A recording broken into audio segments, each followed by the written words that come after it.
Bem, vamos ver se consigo explicar o que em aula percebi que ia ser demorado e não quis fazer.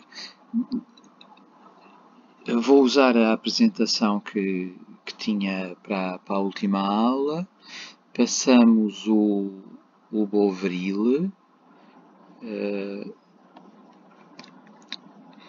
e este é um quadro que fui buscar ao manual do 10º ano. Divide, como se faz sempre, os fenómenos fonéticos, aqui, mais rigorosamente, os processos fonológicos, em fenómenos de inserção, supressão e alteração. Os fenómenos de inserção, se quiserem, de acrescento, são a prótese no início da palavra, a epêntese a meio da palavra e a paragoge no final da palavra. Creio que no item que vamos ver a seguir, nas perguntas que havia no manual e que eu vou agora tentar responder, não nos surge nenhum destes, nem nenhuma prótese, nem nenhuma epêntese, nem a paragoge. De qualquer maneira, a epêntese nós costumamos exemplificá-la com o caso dos grupos consonânticos em português do Brasil, os penes, gnes, ptes, que os brasileiros tendem a dividir e colocando uma vogal, um i, no meio dessas duas consoantes, não é? Opítimo. Nós também fazemos isso, atenção, pelo menos com certas palavras na escrita, pneu. Este pneu escrito com E, não tem nenhum E, claro, indicia que nós também estranhamos o P e o N seguidos e fazemos ali uma epêntese. Bem, a paragoge está aqui exemplificada com o que aconteceu do latim, que era ante, até ao antes, em português atual. A prótese é exemplificada com o étimo do verbo estar, a que se acrescentou, em que se inseriu aquela vogal que não havia. Que não havia e que, de certa maneira, continua a não haver, porque nós, na verdade, agora também não dizemos estar, dizemos estar. Mas é diferente, não é? Houve um momento do português em que havia aquela vogal do estar para o estar. Este, até, seria mais até aquele era mais... Não era tão mudo como depois foi, e de tão mudo desapareceu. Nós ali temos, no fundo, um se. Estou. No Fernando Pessoa, lembrar-se disso, aparece às vezes recuperada a forma de estar só com um S. Mas provavelmente também para efeitos de métrica. O poeta quis ali retirar que se contasse menos uma sílaba. Eu creio que é... Quer dizer, tenho dúvidas se é isso, se é que o Fernando Pessoa tinha a noção de que aquele o ex, na verdade não se dizia e estava já a imitar o está que nós fazemos habitualmente. Depois, os fenómenos de supressão, a aférese, a síncope e a apócope. E neste caso, nós vamos ter exemplo nas perguntas a que vamos responder.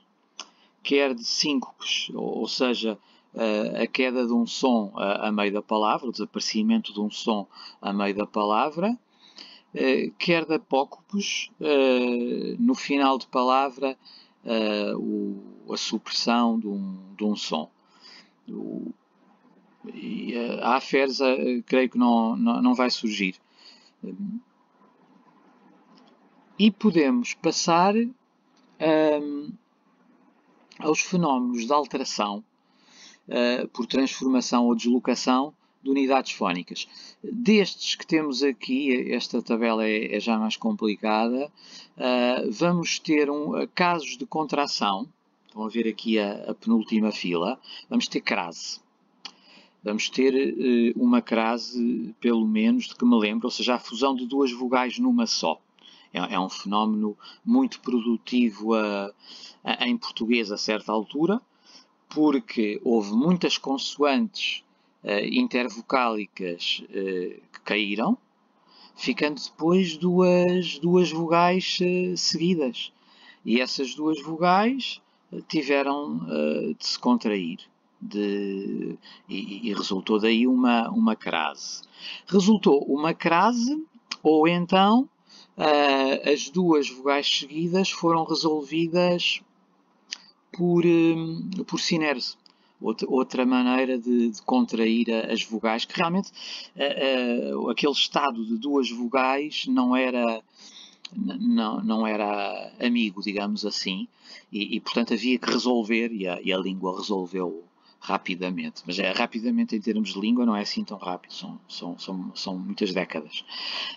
E então há também casos de sinerse. Por exemplo, dá-se o caso de lei e de rei que resultam, ou seja, criou-se um ditongo para desfazer aquele hiato, que eram os dois Es, que eram os dois Es no resultado de lega, que depois viria a dar lei, quer no resultado de rega, que viria a dar rei, mas teriam tido uma fase de re e de lê. A redução vocálica também nos vai aparecer. Enfraquecimento de uma vogal em posição átona. Assim, sono, aquele lo que é tónico, depois, enquanto numa sílaba pré-tónica, vai enfraquecer soninho. E mesa, mesinha, o chamado é mudo, não é? E casal, casalinho, o a. E creio... vamos ter casos de sonorização também e dissimilação. Mas agora, para não demorarmos mais nesta tabela, porque o nosso objetivo é ver isto, ver os casos de perigo, para já, periculum que deu numa primeira fase, ainda em latim vulgar, ou seja, no latim verdadeiramente usado, o latim oral, o latim vulgar, aquele M, que é o M do acusativo, e a certa altura o latim vulgar, nos nomes e nos adjetivos, tinha sobretudo acusativos. Aquele M foi o que mais rápido desapareceu. Portanto, aquela apócope é uma apócope que às vezes já nem se assinala. Nas evoluções, quando se faz a etimologia de uma palavra, aparece ali um traço a seguir à vogal, ao U, ou A, ou E, porque já se percebe que aquele M do acusativo era a primeira coisa a desaparecer. Em latim vulgar já não caiu logo. E depois, aliás, no manual realmente já não aparece aquele M. Já se pegou só no perículo. E depois o que ali temos é a queda do L intervocálico, ou para sermos mais rigorosos, a síncope do L intervocálico. E que vai criar ali uma sequência de vogais que vai ser, neste caso o ió, que vai ser resolvida por uma crase. E depois, finalmente, em perico, temos a sonorização do Q, corresponde à letra C, mas o som era Q, sonorização em G. ou em g, para sermos corretos, porque o que interessa é o fonema, e por isso temos perigo. Agora vamos ver a outra palavra, ou antes disso vamos mostrar aqui a crase. Há uma crase muito importante em português, e que é importante e que eu quero aqui referir por causa dos erros ortográficos. A crase mais frequente é o A com acento grave. Aquele acento grave marca precisamente o facto de haver ali uma junção, uma contração de duas vogais, uma crase. Aquele som é aberto só por causa da crase, porque eram dois sons a preposição mais o artigo, que deram depois um som aberto àquele acento grave, marca a abertura, mas uma abertura que resulta de crase. E como também em aquelas, e em aqueles, e em aquilo, e em as. São os únicos casos de acento grave hoje em dia em português. E há aquele outro. Não esqueçamos. Agora podemos ver outros casos de crase que resultaram, por exemplo, aquele alavário resultou da queda do caiu o L entre vogais, ficámos com um hiato de A que veio a dar Aveiro. E reparem, não deu Aveiro, deu Aveiro, porque aquele lá, embora pré-tónico, embora não seja a tónica, e lê-se aberto, claro, porque resulta da contração de dois As. Sim? A mesma coisa com padeiro. Caiu aquele N, aliás, a queda do N intervocálico é sistemática em português, mas não em castelhano. Reparem, em castelhano temos irmana, em português, irmã. E sempre assim. Aqui, no étimo de padeiro, deu-se a queda do N, terá ficado a certa altura pá, mas aquele A veio a dar um A por crase, e por isso é que nós não dizemos padeiro, dizemos padeiro. É porque é um A que resulta de crase, embora não seja a tónica. Queria aqui referir o caso de periculosidade, que é uma palavra que nos mostra uma forma semelhante à do étimo latino. Lá está, o étimo de perigo, periculo ainda. Porquê? Porque é uma palavra claramente chegada por via erudita e, portanto, mantém-se muito próxima da forma latina.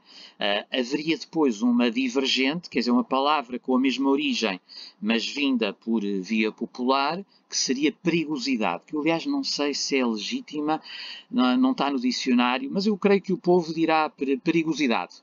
É a palavra divergente. Isto é um par de palavras divergentes, a erudita, periculosidade, e a popular, por via popular, agora acho que aqui troquei. Periculosidade por via erudita. Por via popular, perigosidade. Agora vamos só ver num instante o caso do étimo de lugar, da evolução desde o étimo localem, apócope do M, cá está, como sempre. Depois outra apócope, daquele E que resultou depois, local. Depois a sonorização, Q, G. Depois a dissimulação, ainda não tínhamos visto dissimulação do L para não ficar igual ao L inicial, dissimulou-se e surgiu ali uma vibrante, lugar. E finalmente o enfraquecimento, a redução vocálica daquele O, ter-se-á dito loga e depois passou a U, por redução vocálica. Só falar novamente nas apócopes. Já falei da queda frequente ou sistemática do M do acusativo. Há outra apócope muito regular, ou, enfim, sistemática, que é a queda do E dos infinitivos nos verbos. Por exemplo, o verbo alienare, a primeira coisa a cair no infinitivo foi aquele ficou logo a palavra a terminar em R, como hoje em dia nos infinitivos. Aquilo deu aliar. Já agora deu também alienar, o mesmo verbo, mas por via erudita. Ou seja, aliar e alienar são palavras divergentes. Aliar por via popular e alienar por via erudita, por isso mais próxima do latim. Cá estão outras, se quiserem, outras divergentes, lugar e local. local por via erudita. E está tudo.